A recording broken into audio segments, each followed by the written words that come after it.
मिलिंद जी, नासिक महाराष्ट्र से। राधा वल्लभ से हरिवंश जी हरिवंश, राधे राधे महाराज जी। महाराज जी, विशेष कृपा कैसे पहचानें? जब भोगों में अरुचि हो और भगवान में स्वाभाविक रुचि प्रकट हो जाए तो जान ले कि हमारे ऊपर विशेष कृपा है। जब किसी भगवत प्रेमी महात्मा का दर्शन सानिध्य मिल जाए तब जाने हम पर विशेष कृपा है। जब द्रवहि दीन दयालु राघो तो साधु संगति पाइए। जब भगवान की विशेष कृपा होती है तब संतों का संग मिलता है, और संतों की जब विशेष कृपा होती है तो विषयों के प्रति वैराग्य और भगवान के प्रति अनुराग ये जागृत होता है। तब जानना चाहिए कि हमारे ऊपर विशेष कृपा है। जैसे हनुमान जी का जब दर्शन पाया विभीषण जी ने, तब कहा कि तुम हरिदासन महा कोई, मोरे हृदय प्रीति अति होई। कि तुम राम दीन अनुरागी, आयहु मोहि करन बड़ भागी।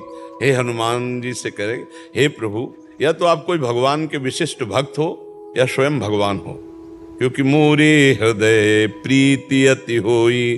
तब हनुमान जी ने बताया कि मैं भगवान का एक दास हूं, ऐसा अधम ऐसा। तब कहा, अब मुई भा भरोस हनुमंता, बिनु हरि कृपा मिले नहीं संता। जो प्रभु मोहि अनुग्रह कीन्हा, तो तुम आए दरस हठ दीना। प्रभु ने विशेष अनुग्रह कर दी क्योंकि आपका दर्शन हो गया। हे भक्तराज, आपके दर्शन होने से अब मुझे दृढ़ विश्वास हो गया कि मेरे ऊपर भगवान की विशेष कृपा है। अब मैं भाव भरोस हनुमंता, बिनु हरि कृपा मिले नहीं संता। पर संत संग का विशेष फल क्या है? संसार के भोगों का त्याग और भगवान से अनुराग। अगर ये ना हुआ तो फिर संत संग का मतलब क्या रह गया? संत संग अपवर्ग कर और कामी भव कर पंथ। संत संग का फल है कि भगवान में प्रीति हो जाए, मोक्ष मार्ग में प्रीति हो जाए, और कामी पुरुष के संग का फल है संसार में राग करवा देना।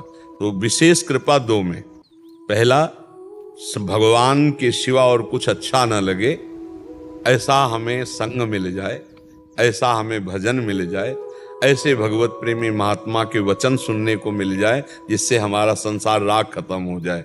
और दूसरा, हमारे चित्त की सहज अवस्था भगवदाकार हो। जाहि न चाही कबहु कछ, तुम सन सहज स्नेह। ये जो सहज स्नेह, चित्त की निरंतर भगवदाकार स्थिति, ये विशेष कृपा है। भगवत प्रेमी महात्माओं का मिल जाना, संसार से राग हट जाना, भगवान की तरफ चित्त, पर चित्त की वृत्ति का निरंतर तैल धारावत भगवान में समर्पित हो जाना, ये सबसे बड़ी कृपा हो गई। अब ये अंत कृपा का है, मतलब अब इसी से महान प्रेम सुख प्राप्त होगा। इससे बढ़कर कोई कृपा नहीं, अखंड स्मृति से बढ़कर कोई कृपा नहीं। जिसको अखंड भगवत स्मृति प्राप्त हो गई, देखो गीता सुनने के बाद अर्जुन जी को क्या मिला? स्मृति। नष्टो मोहा स्मृति लब्धा। स्मृति, भगवत स्मृति जागृत हो जाए, संसार का विस्मरण, भगवान का स्मरण, ये सबसे बड़ी कृपा है।